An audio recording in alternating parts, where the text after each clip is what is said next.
Bonjour à tous, j'espère que vous allez tous bien après le réveillon de Noël. Ici une recette de pâtes de riz sautées parce qu'on m'a demandé la recette. Vous avez besoin des feuilles de ciboule ou encore des feuilles de hais, c'est la famille des feuilles de ciboulette aussi. Vous pouvez en trouver dans les stores asiatiques, vous le coupez à peu près de 5 cm comme maman sur la vidéo.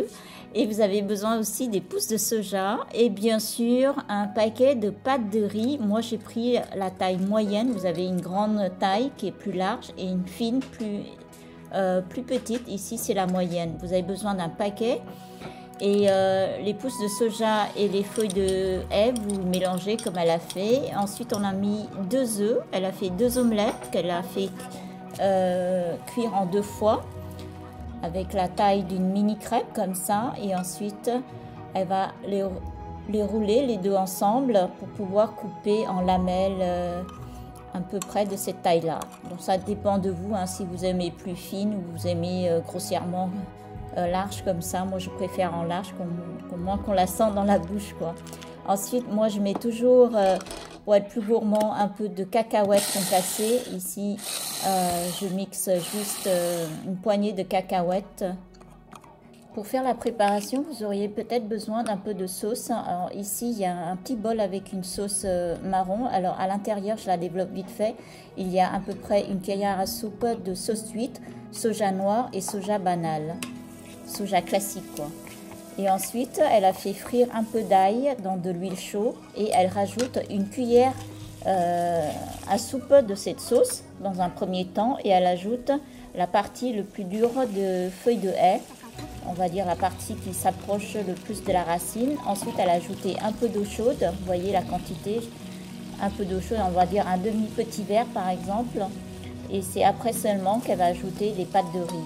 Elle a mis de l'eau pour pouvoir faire sauter plus facilement parce que si vous mettez pas d'eau, c'est difficile de remuer les pâtes de riz parce que ça risque d'être collé en boule. C'est très difficile, vous avez besoin d'un peu de liquide. Et c'est seulement après qu'elle a fini par ajouter toute la sauce de la préparation qu'elle avait fait précédemment. Donc elle a mis un peu d'eau chaude dans le petit bol pour nettoyer le petit bol en mettant dans les pâtes. En fait, pour faire sauter les pâtes de riz, on a besoin d'un peu de liquide. Sinon, toutes les pâtes, au contact de la chaleur, ça va être tout collant entre elles. Voilà l'astuce. Pour ceux qui ne savent pas faire sauter ces pâtes, c'est juste une astuce, on va dire, importante. Sinon, vous n'allez pas pouvoir s'en sortir. Les pâtes vont rester collées entre elles. C'est impossible de démêler. Ensuite, elle rajoute les légumes qu'elle avait préparés précédemment, à savoir les pousses de soja et les feuilles de hais.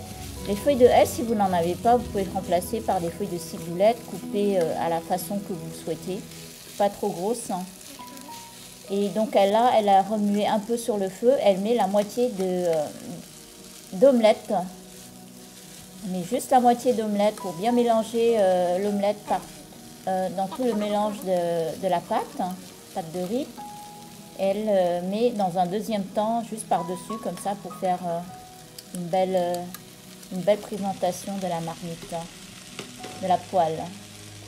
Et à la fin seulement, vous ajoutez, on va dire, quelques gouttes d'huile de sésame pour parfumer et bien sûr un peu de poivre à la fin seulement de la cuisson, vers la fin de la cuisson, et ensuite vous coupez le feu, c'est tout prêt.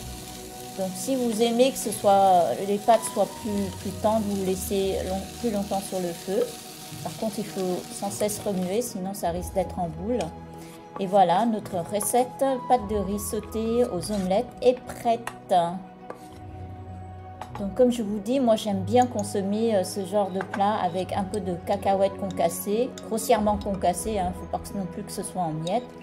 Et ensuite un peu de sauce, vous savez la sauce qu'on mange dans les nems, pour tremper les nems ou les rouleaux de printemps. Moi on en a toujours dans le frigo.